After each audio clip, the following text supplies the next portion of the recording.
오늘 주시는 말씀은 마가복음 3장 13절로 19절까지 말씀입니다. 마가복음 3장 13절로 19절까지 말씀 제가 봉독해 드리도록 하겠습니다. 또 산에 오르사 자기가 원하는 자들을 부르시니 나아온지라. 이에 12를 세우셨으니 이는 자기와 함께 있게 하시고 또 보내사 전도도 하며 귀신을 내쫓는 권능도 가지게 하려 하심이러라.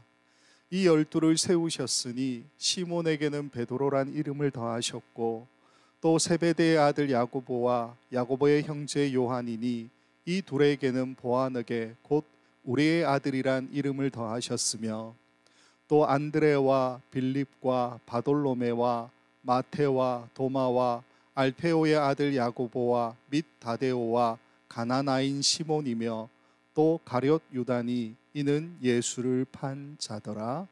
아멘.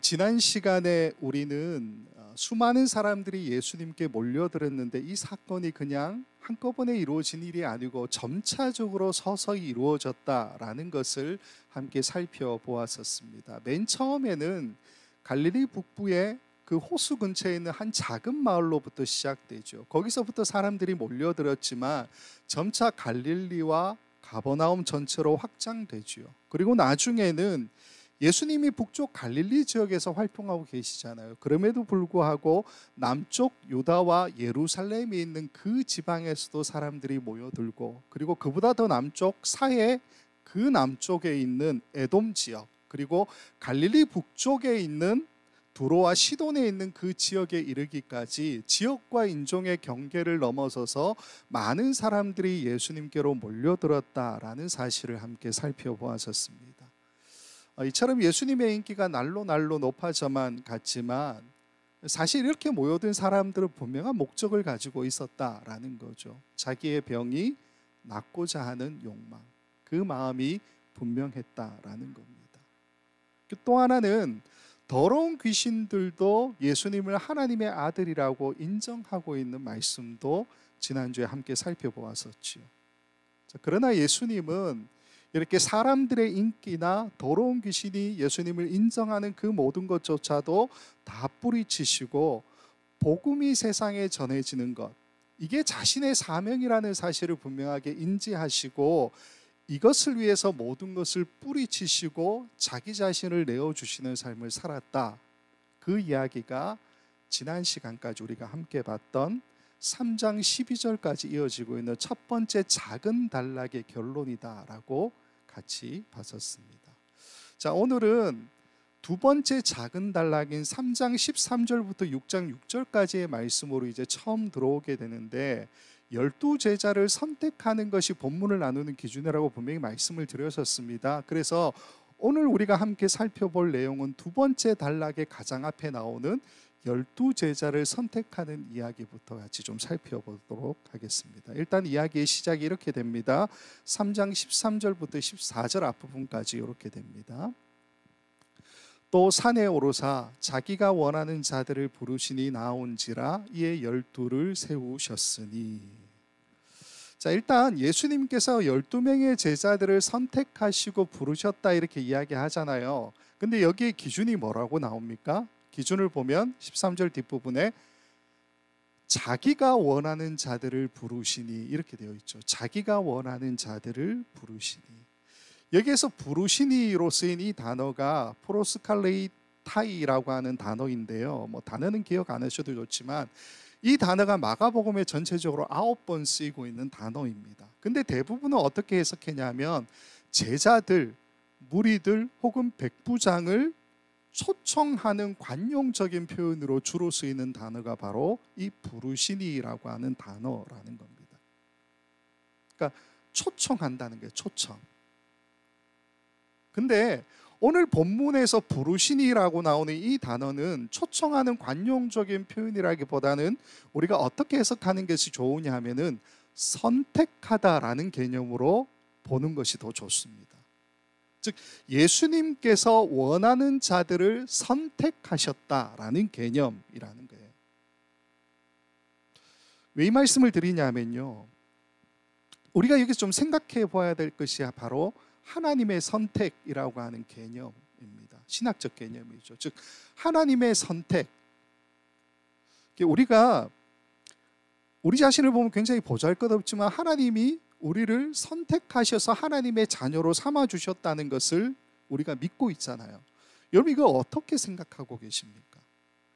하나님이 사실은 나를 선택하셔서 구원하셨다라는 것이 이해가 되세요? 말이 된다고 생각하십니까? 저하고 또 다르시기 때문에 저는 제 자신을 보면 말이 안 된다고 생각합니다. 그래서 우리가 이것을 어떻게 이해하느냐 하면은 하나님의 정권적인 부르심이다. 혹은 하나님의 의지에 의한 일방적인 선택이다라고 그렇게 이해하고 해석하지 않습니까?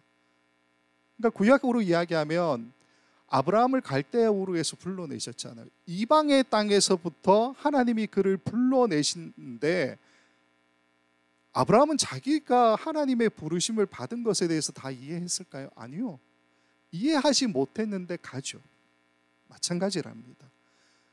우리가 깨달을 수 없지만은 그러나 하나님의 일방적인 선택을 받아서 우리가 하나님의 자녀가 되었다라고 하는 것이 우리의 신앙 고백 아니겠습니까? 마찬가지로 여기에서 쓰고 있는 이 부르신이라고 하는 이 단어는 단순한 초청의 개념으로 그렇게 우리가 이해하는 것이 아니고요. 예수님께서 일방적으로 선택하신, 예수님께서 자신의 정권을 사용하여서 그들을 부르신 부름이다라는 것을 우리에게 말해주고 있다라는 거예요. 그래서 오늘 본문을 보면 어떻게 이야기하냐면 자기가 원하는 자들을 부르시니 이렇게 이야기하잖아요. 예수님께서 주도적으로 자신의 마음에 합당한 사람들을 부르셨다라는 것을 자기가 원하는 자들을 부르시니 이런 개념으로 말씀하고 있다라는 겁니다. 자, 이렇게 예수님께서 자기가 원하는 자들로 12 제자들을 부르셨는데 오늘 본문을 보면 13절 맨 앞에 산에 오르사 이렇게 기록하죠. 이 장소가 산, 토오로스 이렇게 쓰는데 산이라는 단어로 우리에게 말해주고 있다라는 겁니다. 우리가 구약적인 관념으로 보게 되면 산은 어떤 의미를 가지고 있습니까? 어떤 신적인 계시의 장소나 하나님께 가까이 있는 장소, 이게 바로 산이 가지고 있는 의미이죠. 그래서 우리가 구약에서 산 그러면 늘 생각나는 게 뭡니까? 신의 산, 호렙산 이런 거죠. 모세는 그 산에서 불타지 않는 떨기나무 속에 임하시는 하나님을 만났죠. 그리고 산에서 십계명을 받지 않았습니까? 자, 그러면 지금 예수님이 제자들을 부르시고 있는 이 산도 같은 개념으로 우리가 이해해야 되느냐라는 겁니다. 같은 이제 마가복음 6장의 말씀을 우리가 읽지는 않겠고요. 제가 말씀을 드리면 6장에 보면 예수님께서 무리와 작별하고 난 다음에 기도하러 한적한 곳을 찾아서 산에 가셨다라는 이야기가 나오는 것을 보게 됩니다. 이 사건 바로 앞에 장면이 뭐냐면 오병이어의 사건이에요. 예수님께서 물고기 오병이어니까 물고기 5개, 보리떡 5개, 물고기 2마리. 왜 헷갈립니까? 오병이어를 가지고 예수님께서 5,000명을 먹이신 그 사건이 나오는데 그 사건이 있고 난 다음에 예수님께서 무리들로부터 따로 떨어지기를 원하신다는 말씀이 나옵니다. 그것 때문에 제자들을 재촉하세요. 그래서 배를 타고 건너편인 베세다로 가시는데 그때 예수님이 따로 한적한 곳을 찾아 기도하러 가셨다라는 말씀이 나온다라는 겁니다. 자, 우리가 이 본문의 말씀을 이해한다면 예수님께서 산에 가신 이유는 뭡니까? 기도하기 위해서 산에 갔죠. 근데 그 산이 어떤 영적인 체험을 하는 그런 산을 이야기하는 게 아니고요.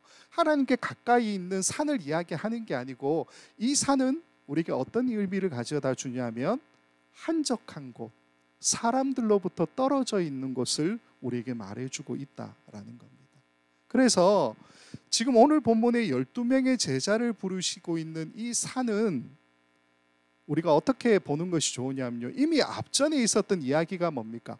많은 사람들이 예수님께로 몰려드는 장면이지 않습니까? 마치 오병이의 사건에서 많은 사람들이 예수님과 함께 있었던 것처럼 많은 사람들이 몰려오는 그 상황 가운데서 그들로부터 떠나서 예수님께서 뭘 하고 계시죠? 한적한 곳인 산에 가셔서 소수의 제자들, 12명의 제자들을 선택하고 계시는, 부르시는 장면이 오늘 본문의 이야기라는 겁니다. 물론 좀 양보해서요, 그래도 그 산이 영적인 어떤 의미가 있다, 그렇게 보셔도 크게 무리는 없을 것 같습니다. 자, 어쨌건 이렇게 산에서 12명의 제자들을 예수님께서 부르시는데, 앞서 설명한 것처럼 점점 더 많은 무리들이 몰려들었음에도 불구하고 예수님은 소수인 이 12명의 제자들만을 선택하고 부르셨다라는 거예요. 그러면 왜 그러셨느냐? 그게 우리가 당연히 가져야 될 의문 아니겠습니까? 일단은 12이라는 숫자를 우리가 좀 살펴봅시다. 성경 안에 12이라는 숫자는 굉장히 많이 나오죠. 또 중요합니다. 12은 마가복음 안에서만 10번 정도 쓰이고 있습니다. 그래서 당연히 우리는 구약적 개념인 역사적인 이스라엘 12지파와 연결해 볼 필요가 있죠. 당연히 그렇지 않겠습니까? 즉 구약에서 12이라는 이 숫자가 이스라엘 12지파를 상징하고 있는 것처럼 예수님께서 지금 선택하신 12명의 제자라는 것은 상징적으로 새로운 이스라엘, 하나님의 새로운 공동체를 의미한다라고 볼 수 있다라는 겁니다. 이게 틀렸다는 건 아니고요. 근데 좀 조심스럽게 볼 필요는 있습니다. 무슨 말이냐면, 이렇게 우리가 관점을 가지게 되면 이스라엘 12지파, 즉 구약의 그 이스라엘 12지파는 거절당한 하나님의 옛 백성, 실패한 하나님의 백성으로 우리가 볼 여지가 있다라는 거죠. 무슨 말이냐면요, 사실 하나님 편에서 우리가 생각해 보면 하나님이 우리 같은 마음이다 그러면 어떻게 하는 게 좋습니까? 실패한 건 그냥 그대로 그냥 다 처분하고 폐기하고 새롭게 시작하시는 것이 더 나은 선택 아니겠습니까? 이스라엘 민족은 실패했으니까 그들은 버려두고 새로운 방법으로 새로운 민족을 선택하거나 어떤 새로운 사람들을 선택하는 것이 더 나은 방법이죠. 근데 하나님이 그렇게 하셨냐라는 겁니다. 아니죠. 예수님도 그 실패한 유대 백성으로 태어나셨고요, 유대인 사회 속에서 메시아로서의 자신의 사명을 감당하셨다라는 겁니다. 무슨 말이냐면요, 지금 예수님께서 오셔서 12명의 새로운 공동체를 세우고 있는 모습을 보여주잖아요. 이 유대인으로 구성된 12명 아니겠습니까? 이게 마치 구약에서 아브라함을 선택해서 이스라엘 백성들로 하나님은 당신의 뜻이 실현되기를 원하셨지만 그게 실패했다고 볼 수 없다는 거예요. 그걸 실패했다고 보게 되면 우리는 어떤 함정에 빠지냐면, 하나님이 원래부터 가지고 계셨던 그 계획이 구약이 끝나는 그 시점, 예수님이 오시는 그 시점에 보면 하나님 실패하셨네? 그렇게 볼 가능성이 존재한다라는 거죠. 하나님의 계획이 구약에는 실패했고 신약에 와서 예수님으로 성공한 겁니까? 아니죠. 우리는 그렇게 보지 않습니다. 성경은 우리의 구원에 관해서 이야기하지만 구약과 신약 모두를 통해서 같은 이야기를 해주고 있는 말씀이죠. 즉 구약에 드러난 하나님의 계획이 신약에 이르러서 완성되고 있는 그 모습을 우리에게 보여주고 그 결과물이 지금 우리들이다라는 것을 말해주고 있는 것 아니겠습니까? 그렇기 때문에 우리가 가져야 될 개념의 가장 근본은 뭐냐 하면요, 하나님은 당신의 백성들이 실패한다 하더라도 포기하지 않으신다는 것을 우리가 가지고 있어야 되는 개념이라는 겁니다. 새롭게 세워진 이 12명의 제자 공동체는 그래서 우리가 어떻게 해석하는 것이 좋으냐면, 구약의 온 이스라엘 12지파가 회복되는 공동체, 이렇게 보는 것이 좋고요, 신약 시대로 오게 되면 이 땅의 모든 하나님의 종말론적인 그 백성들의 회복, 그것을 위해서 지금 12명의 제자 공동체를 예수님께서 세우고 계신다, 이렇게 보는 것이 좋은 결말이라는 겁니다. 그렇기 때문에 우리는 지금 예수님께서 세우시는 이 12명의 제자 공동체를 구속받은 종말론적인 공동체라는 개념으로 이해할 필요가 있습니다. 즉 과거로부터 현재까지 이어지는 모든 종말론적인 하나님의 공동체의 상징으로서 예수님이 시작하고 계시는 공동체라는 거예요. 그리고 지금은 우리의 공동체, 우리의 교회가 이 예수님의 12제자 공동체를 이어가고 있다. 그렇게 보아야 한다라는 것입니다. 12에 관해서는 이 정도로만 보고요. 다시 원래 질문을 좀 돌아오면 왜 굳이 예수님께서 그 많은 무리들이 아닌 단지 12명의 제자들을 선택하셨냐라는 것이 우리의 질문이죠. 참고로 말씀을 드리면 본문 안에서 14절을 보면 이에 12를 세우셨으니 이렇게 이야기하잖아요. 여기서 세우셨으니라고 하는 이 단어가 에포이에센이라는 단어인데 구약 성경을 라틴어로 번역한 것이 70인역 아니겠습니까? 70인역에 이 단어가 쓰이는 것을 보게 되면 대부분 어떤 의미로 사용되느냐 하면 임명하다라는 개념으로 사용이 됩니다. 예를 들어서 열왕기상 13장 13절이나 역대하 2장 18절의 말씀을 보면 읽지는 않겠습니다. 거기 보면 빨간색으로 3대 삼았으므로 삼아 이렇게 되어 있잖아요. 이 단어 모두가 에포이에센이라는 단어가 쓰이고 있는데 이 단어의 의미가 뭐냐면 삼았다. 이게 좀 우리에게 좀 헷갈리는 개념일 수 있는데 그게 아니고 임명했다라는 개념을 우리에게 말해주고 있는 단어들이라는 겁니다. 자, 다시 돌아와서 자, 이처럼 예수님께서 12명의 제자들로만 세우신 임명하신 이유가 뭐냐? 본문 안에 두 가지의 이유를 말해주고 있죠. 첫 번째는 14절 앞부분에 이렇게 나옵니다. 이에 12를 세우셨으니 이는 자기와 함께 있게 하시고. 첫 번째 이유가 나오죠. 뭡니까? 자기와 함께 있게 하시고. 두 번째 이유는 14절 뒷부분부터 15절까지 이렇게 나옵니다. 또 보내사 전도도 하며 귀신을 내쫓는 권능도 가지게 하려 하심이러라. 두 번째 이유는 뭡니까? 전도도 하며 귀신을 내쫓는 권능도 가지게 하려 하심이러라. 이게 우리 눈에 들어올지 모르겠지만 아니에요. 주동사는 보내사입니다. 보내사. 무슨 말이냐면요. 두 번째 이유는 12명의 제자 공동체를 예수님께서 선택하시고 임명하신 두 번째 이유는 뭐냐면 보내시기 위함이라고 말씀하고 있다는 거예요. 그리고 이렇게 보내심을 받은 자들에게 주어진 두 가지 미션이 바로 전도이고 귀신을 내쫓는 것이다. 그것을 말해주고 있다라는 겁니다. 자, 정리하면 12명의 제자들을 세우신 임명하신 이유가 뭡니까? 첫 번째는 자기와 함께 있게 하시려고, 두 번째는 그들을 보내시려고 선택하셨다, 세우셨다, 임명하셨다. 그렇게 말씀하고 계시다는 겁니다. 하나를 좀 볼게요. 첫 번째로 자기와 함께 있게 하시려고 이렇게 이야기하잖아요. 자기와 함께 있게 하시고. 원어로는 오토메트 아우투 이렇게 되는데 단어 하나는 안 보겠습니다. 직역하면 어떤 의미를 가지고 있느냐면 항상 신체적으로 함께 있는, 혹은 어떤 사람과 함께 동행하는, 혹은 물건을 항상 지니고 있는, 이런 뜻을 가지고 있는 단어입니다. 쉽게 말씀을 드리면 자기와 함께 있게 하시고라는 말은 어떤 의미냐? 내 몸에 착 들러붙어 있을 만큼 가까이 있게 하시려고, 이런 뜻이에요. 내 몸에 착 들러붙어 있게 할 만큼 가까이 있게 하시려고. 요새 여러분이 늘 놓지 않고 내 몸에 착 가까이 붙여서 늘 가지고 계시는 게 뭡니까? 예전에는 없었죠. 불과 한 20년 전만 해도 없었지만 지금은 모두가 다 가지고 있는 게 있죠. 그게 뭡니까? 핸드폰이잖아요. 핸드폰 놔두고 오시면 불안하지 않습니까? 저는 좀 그런 편인 것 같아요. 핸드폰 놔두고 다니면 불안하죠. 이 개념이 어쩌면 그 개념이 아닐까 하는 생각을 조금 해봤습니다.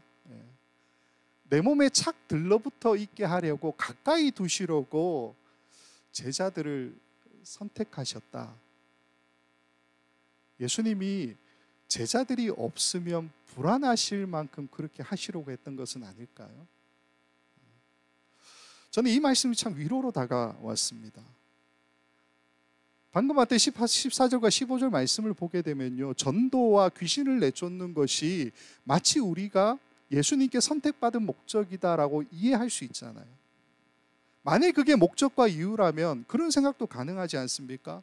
그렇게 우리를 쓰다가 예수님 버리시려고 하시는 걸까? 가끔 그런 마음 안 생기십니까? 근데 그게 아니다라고 말씀하고 계시는 거예요. 항상 신체적으로 함께 친밀하게 착 들러붙어 있을 만큼 그렇게 가까이 하시려고 자기가 원하는 자들로 12명의 제자를 부르셨다, 선택하셨다, 임명하셨다, 그렇게 말씀하고 계시죠. 이 첫 번째 이유가 저 여러분 모두에게 참 위로가 되는 말씀이라는 겁니다. 두 번째는 보내심이라고 이야기하죠. 보내심인데, 이들로 보내셔서 다른 사람들도 이들처럼, 제자들처럼 복음을 듣고 귀신들도 내쫓게 되는 그러한 은혜를 경험하도록 12명의 제자들을 세우셨다, 선택하셨다, 임명하셨다라는 겁니다. 자, 그런데 우리가 이 두 번째 이유를 좀 보게 되면 자칫 예수님을 오해할 소지가 하나가 있습니다. 무슨 말이냐면, 무슨 사역을 위해서만 예수님이 우리를 부르신 건가라는 생각을 가질 수가 있다라는 거죠. 우리에게 주어진 사명이 뭐 나쁜 거다, 혹은 뭐 이게 중요하지 않다, 이런 말은 아니고요. 예수님과 우리의 관계라는 것을 생각할 때에 사명에만 충실하게 초점을 맞추는 분들이 있어요. 하나님 나를 부르셨는데 이 일을 위해서 나를 부르셨다. 그 일이 끝나면요, 교회를 여러 번 제가 사역하면서 옮기지 않았습니까? 한국에서도 한 3번 옮기고 했었는데, 교회를 옮길 때마다 늘 드는 생각이 뭐겠습니까? 한 교회의 사역이 끝나고 다른 교회 사역으로 넘어가게 되면요, 가끔은 그런 생각을 하게 돼요. 이전의 사역과 지금의 사역 속에서 하나님이 나를 부르신 목적은 과연 뭘까? 하나님이 나를 어느 공동체에 부르신 걸까? 앞으로 나는 하나님께서 어떤 곳으로 부르실까에 대한 어떤 염려, 걱정, 이런 것들이 생겨나는 것을 보게 됩니다. 예전에 2000년대 초반으로 제가 기억하는데, 여기 얼바이 밑쪽에 가면 세들백 교회 있지 않습니까? 리고렌 목사님이 쓴 목적이 이끄는 삶이라는 책이 한국 사회 안에, 한국 교회 안에 굉장히 많이 유행했던 그런 시절이 있었습니다. 목적이 이끄는 삶 세미나 이런 것들도 굉장히 많았고요. 저도 뭐 몇 개를 다녀온 기억이 있습니다. 근데 그런 세미나를 하는 교회들에 가보면요, 사람들끼리 하는 말이 있어요. 서로 인사하면서 하는 이야기가 뭐냐면, 당신은 하나님의 목적을 위해서 지음을 받았습니다 라는 인사를 참 많이 했습니다. 저도 많이 권유하고 많이 했던 것 같습니다. 틀린 말은 아닌데, 곰곰이 생각해 보면 하나님의 목적만을 위해서 우리가 지음을 받았느냐라는 겁니다. 오늘 본문으로 말씀을 들으면 이렇게 돼요. 친밀한 관계, 내 몸에 착 들러붙어 있게 하려고 하나님께서 우리를 선택하셨다, 부르셨다, 임명하셨다 말씀하잖아요. 그렇게 12명의 제자를 부르셨다고 말씀하셔놓고는 또 보내시기 위해서 그들을 부르셨다고 이야기하잖아요. 서로 상반되죠. 가까이 있으라는 말이냐, 아니면 나가라는 말이냐, 그렇게 생각되지 않습니까? 그래서 어떤 신학자들이 이걸 해결하기 위해서 어떻게 해결했느냐, 예수님의 부활 이전과 부활 이후를 염두하신 말씀이다, 그렇게 해석을 했습니다. 무슨 말이냐면요, 부활 이전의 예수님의 제자들은 어떤 모습입니까? 예수님과 동행하면서 예수님께 착 달라붙어 있는 그 삶을 살았죠. 부활 이후의 제자들은요, 예수님으로부터 사명을 받고 보내심을 받은 자들로서 선교사의 사역을 감당하는 모습을 보게 되지 않습니까? 그래서 가까이 하려고와 보내시려고 라고 하는 이 개념을 이런 식으로 이해를 했다라는 거예요. 이것도 나쁜 해석은 아닌데, 조금 더 설명을 드리면요, 사실 대부분의 학자들은 이 보내심에 대한 부분을 마가복음 6장 7절부터 9절까지의 말씀과 연결하고 있는 것을 보게 됩니다. 마가복음 6장 7절에서 9절까지 말씀이 이렇게 돼요. 12 제자를 부르사 둘씩 보내시며 더러운 귀신을 제어하는 권능을 주시고 명하시되 여행을 위하여 지팡이 외에는 양식이나 배낭이나 전대의 돈이나 아무것도 가지지 말며 신만 신고 두벌 옷도 입지 말라 하시고. 이 마가복음 6장 7절에서 9절까지 이 말씀은 지금 우리가 두 번째 단락을 보잖아요. 작은 두 번째 단락인데 세 번째 단락이 시작되는 말씀이 바로 마가복음 6장 7절부터 9절까지 말씀입니다. 자, 그런데 이 말씀이 오늘 본문에도 나오죠. 그래서 어떻게 나옵니까? 아까 봤었지만 3장 14절 뒷부분과 15절을 보면 똑같은 말씀이 나오죠. 또 보내사 전도도 하며 귀신을 내쫓는 권능도 가지게 하려 하심이로라. 자, 두 가지의 말씀 모두 마찬가지지만 우리가 오해할 수 있는 것이 뭐냐면 예수님께서 제자들을 불러놓고 보내시죠. 근데 이 목적이 마치 14절, 15절 그리고 6장에 나오는 7절부터 9절까지의 말씀을 보면 더러운 귀신이라고 하는 것에 굉장히 초점 맞추고 있다는 것을 알게 됩니다. 물론 14절에 전도가 언급되어 있지만은 마가복음 6장 7절부터 9절까지 말씀에는 그 언급이 없어요. 그럼 더러운 귀신만 우리에게 해당되는 사명입니까? 그게 아니죠.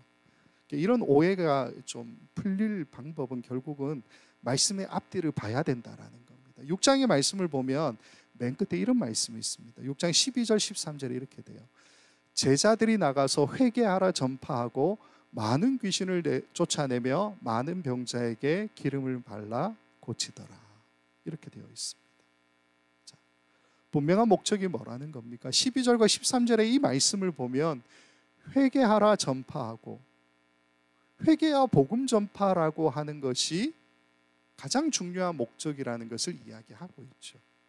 어떤 면에서 13절에 나오는 귀신을 쫓아내고 병자들을 낫게 하는 것은 회개와 복음 전파라고 하는 것을 위한 수단일 뿐이다라는 것을 우리에게 보여주죠. 사실 마가복음 1장 1절부터 그 얘기하고 있지 않습니까? 마가복음이 이야기하고 있는 주제는 뭡니까? 1장 1절에 하나님의 아들 예수 그리스도의 복음의 시작이라 이렇게 이야기하잖아요. 복음. 이 복음을 예수님께서 어떻게 처음 전파하셨습니까? 1장 14절 15절을 보면 이렇게 이야기하시죠.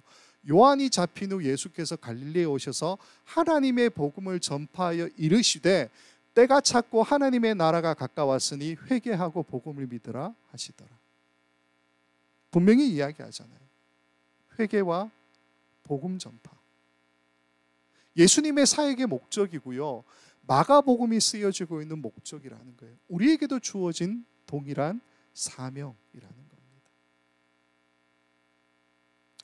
두 번째, 지금 귀신을 내쫓는다라고 하는 이 부분을 우리가 보고 있는데 한국 교회가 빠져 있는 그 큰 뭐라고 그럴까요?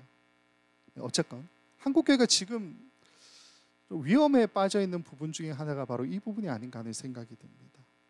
귀신을 내쫓고 영적인 체험이 일어나고 기도에서 넘어지고 자빠지고 떼굴떼굴 구르고 하늘에서 금가루 떨어지고 금리발로 바뀌고 어떤 의미에서 열광주의 이렇게 해석할 수도 있는데 모든 교회들이요, 모두는 너무 지나치고 많은 교회들이 교단에 상관없이 여기에 상당히 몰두하는 모습을 보게 되죠.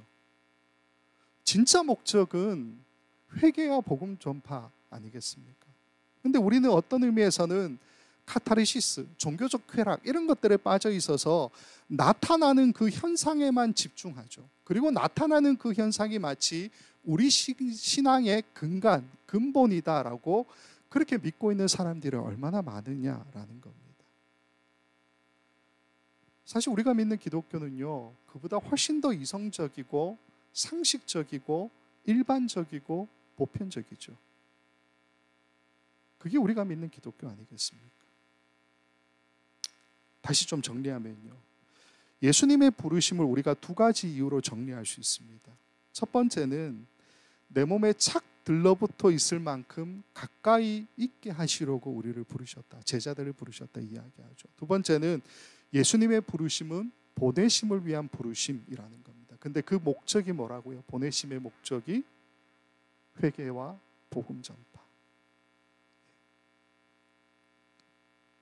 넘어가서요.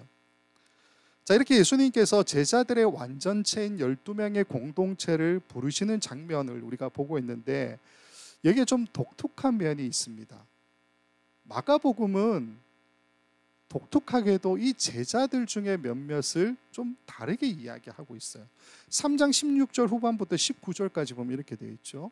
시몬에게는 베드로라는 이름을 더하셨고 또 세베대의 아들 야고보와 야고보의 형제 요한이니 이 둘에게는 보아너게 곧 우리의 아들이란 이름을 더하셨으며 또 안드레와 빌립과 바돌로메와 마테와 도마와 알페오의 아들 야고보와 및 다데오와 가나나인 시몬이며 또 가룟 유다니 이는 예수를 판 자더라. 말씀을 보시면 독특하게도 마가복음이 이 12명의 제자들 가운데 몇몇은 새로운 이름으로 부르거나 별명을 부르거나 수식어를 붙여서 소개하고 있는 것을 보게 됩니다. 시몬에게는 베드로라는 이름을 더하셨다 이렇게 이야기하잖아요. 바위, 돌 이런 뜻을 가지고 있죠. 야고보와 요한에게는 보아너게 곧 우리의 아들이라는 수식어를 붙여서 소개해주고 있고요. 또 다른 시몬에게는 어떻게 이야기합니까? 가나나인 이렇게 이야기하죠. 가나나인. 옛날 우리 성경에는 가나안인 이렇게 번역했었는데 틀렸고요. 가나나인입니다. 가나나인이라는 수식어가 붙어 있는데 이 가나나인이라는 이 단어는 아람어에서 온 말로 열심 있는 이런 뜻이에요. 그래서 대부분 어떻게 해석하냐면 열심당원으로 해석하고 있습니다. 마지막으로 유다는 가룟 유다 이렇게 표현하잖아요. 가룟 유다. 이거를 한글로 이렇게 쓰다 보니까 가룟이라고 쓰고 있는데 원래 원어 자체는 이스카리옷이라는 단어예요. 이스카리옷. 인터넷에 이스카리옷 치시면요 제일 먼저 나오는 게 게임입니다. 게임. 가룟 유다가 독특한 캐릭터잖아요. 뭐 나쁜 놈 뭐 이렇게 상징할 수 있으니까 이스카리옷이라는 요것만 따와서 가룟이라 쓰지 않고 이스카리옷해서 그 게임의 캐릭터들 가운데 이스카리옷이라는 이름을 가지고 있는 캐릭터가 좀 있습니다. 어쨌든 그건 뭐 중요하지 않고요. 이 가룟이라고 하는 이 말에는 여러 가지 설이 있는데 이스카리옷이니까 카리옷 사람 이런 뜻을 가지고 있기도 하고요. 또 하나는 시카리우스라는 단어가 암살자를 뜻하기 때문에 유다 급진주의자거나 열심당원으로서 이스카리옷이라는 단어가 쓰였다 이렇게 보는 사람도 있어요. 그리고 또 하나는 이건 좀 근거가 많이 빈약한데 이스카리옷이라는 이 단어를 거짓의 아들이라는 단어로 아예 해석해 버리는 것도 있습니다. 그래서 나중에 보면은 요한계시록하고 연결해요. 거짓의 아들이라는 단어가 요한계시록에 나오니까. 근데 이스카리옷이라는 이 단어가 거기까지 연결되는 건 조금 희박한 근거인 것 같습니다. 어쨌건 이렇게 예수님, 그러니까 본문에 보면 마가복음이 예수님의 12 제자들 가운데 몇몇 책에는 새로운 이름 혹은 별명 혹은 새로운 수식어를 붙여서 소개하고 있는 이 모습을 보게 되는데 그 왜 이럴까요? 다가 아니고 또 몇몇 책에만. 간단히 말씀을 드리면요, 지금 예수님께서 세워가시는 이 12명의 제자 공동체는 예수님께서 원하는 자들로 세우셨다 그렇게 이야기하잖아요. 근데 그들 가운데 일부에게 새로운 이름을 주시거나 새로운 별명으로 부르시거나 혹은 수식어를 가지고 그들을 설명해 주고 있는 이 모습은 마치 예수님과 제자들 사이의 이 공동체의 모습이 친밀한 관계에 있다라는 것을 드러내주는 하나의 이제 작은 도구라는 거예요. 그러니까 별명을 붙여준다고 해서 무조건 친밀하냐 그건 아니에요. 그건 아니지만 그들이 어떤 사람인지를 속속들이 알고 계시는 예수님께서 이해하고 계시는 그들의 별명, 새로운 이름, 수식어를 지금 마가복음은 일부러 쓰고 있다라는 겁니다. 즉 예수님께서 지금 시작하시는 이 12명의 제자 공동체는 친밀함으로 세워져 가는 공동체다라는 것을 말해주고 있다라는 거예요. 제가 왜 이 말씀을 드리냐면요, 첫 번째 단락이었던 3장 13절까지 그 말씀을 보게 되면 지금까지 이어졌던 이야기가 어떤 이야기입니까? 예수라고 하는 한 카리스마틱한 한 사람으로 인해서 많은 사람들이 몰려오는 그러한 현상을 말해주고 있잖아요. 그러나 지금 이제 두 번째 단락으로부터 마가복음이 보여주고 있는 이야기는 어떤 모습이냐면요, 한 사람의 카리스마가 아니라 예수님이 원하신 그 12명의 사람들을 제자로 세워서 그들과 함께 세워가시는 복음의 시대를 우리에게 말해주고 있다라는 겁니다. 친밀함으로 내 몸에 딱 들러붙어 있을 만큼 가까이 있는 존재로 그들을 부르셨고요, 회개와 복음 전파를 위해서 그들을 보내시겠다고 말씀하시는 이 12명의 새로운 공동체, 이 공동체들로 함께 세워가는 하나님의 나라, 복음의 시대, 그것을 이제부터 보여주기 위해서 지금 제자들 가운데 일부를 새로운 이름, 별명 혹은 수식어를 가지고 말해주고 있다라는 겁니다. 사실 목적 지향적이면요, 같이 갈 필요 없지 않습니까? 예수님께서 제자들 도움이 뭐 그렇게 필요하겠습니까? 사실 3장 앞부분까지 있는 이야기만 봐도 제자들이 그렇게 도움은 되지 않았다는 것을 우리가 알게 되죠. 혼자서 기적도 일으키실 수 있고요, 병도 낫게 하시고 귀신도 내쫓으시고 말씀도 전하실 수 있는 것 아니겠습니까? 그럼에도 불구하고 이렇게 12명의 제자를 세우시는 이유가 뭡니까? 하나님의 나라는 함께하는 곳이죠. 복음의 사역은 함께하는 사역이기 때문이다라는 겁니다. 하나님의 나라는 내 몸에 착 들러붙어 있을 만큼 함께 가까이 있는 곳이고요, 보내심의 목적은 우리가 함께할 때에 더 확장되어지고 완벽하게 완수할 수 있기 때문 아니겠습니까? 그래서 오늘 설교의 제목을 함께 세우는 복음의 시대라고 정한 것입니다. 말씀을 맺겠습니다. 우리는 오늘 본문에 나오는 예수님께서 원하셔서 세우시고 있는, 임명하시고 있는 12명의 제자 공동체를 보았지요. 이 제자 공동체는 예수님께 착 달라붙어 있는 공동체라고 이야기합니다. 또 회개와 복음 전파를 위해서 보내심을 받아야 하는 공동체라고 분명히 말해주고 있는 것을 보게 되죠.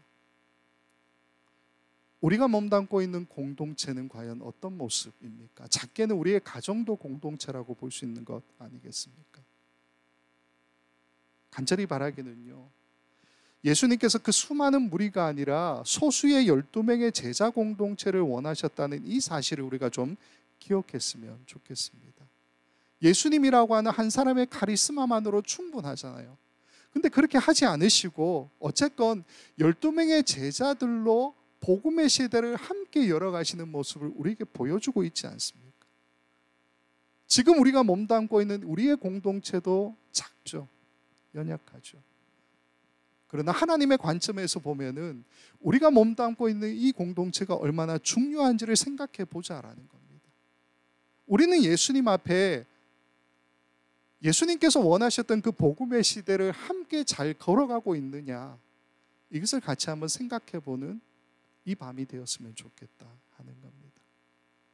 간절히 바라기는 이 복음의 시대를 함께 하시고 함께 가시면서 서로 또 예수님과 더 친밀해지면서 예수님의 부르심과 보내심을 저와 여러분의 삶으로 완성해 갈 수 있는 우리 원커뮤니티 예수 제자들, 원커뮤니티 제자 공동체가 될 수 있기를 주님의 이름으로 간절히 축원을 드립니다.